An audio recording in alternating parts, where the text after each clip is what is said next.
Hello guys, welcome new mini ব্লগে। প্রীতি আমার উপর রাগ করছিল, তো প্রীতিকে নিয়ে টান চলে গেলাম গল্প করে, রাস্তাতে হয়ে সোজা চলে যাচ্ছি দুজন মিলে। গল্প করতে করতে সোজা চলে গেলাম রোড থেকে উঠে চলে গেলাম স্লাইডিংয়ের দিকে।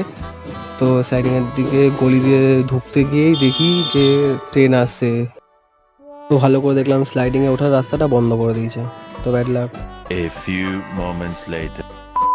তো পিতে আমি অন্য রাস্তাতে ঘুরে স্লাইডিংয়ে চলে গেলাম। তো পিতে একটু মন খারাপ করেছিল, দেখছিল যে কখন ট্রেন আসবে। বলতে না বলতেই ট্রেন চলে আসলো, পিতে একটু খুশি হয়ে গেল। তো গাইজ চলো তোমাদেরকে একটা অরিজিনাল সাউন্ড শুনিয়ে দিই।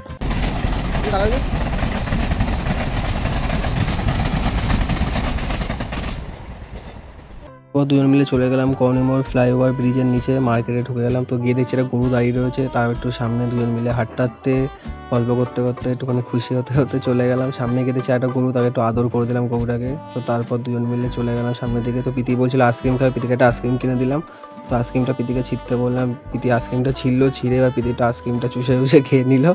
খাওয়ার পরে আমরা দুজন মিলে এখান থেকে চলে গেলাম বাড়ির দিকে।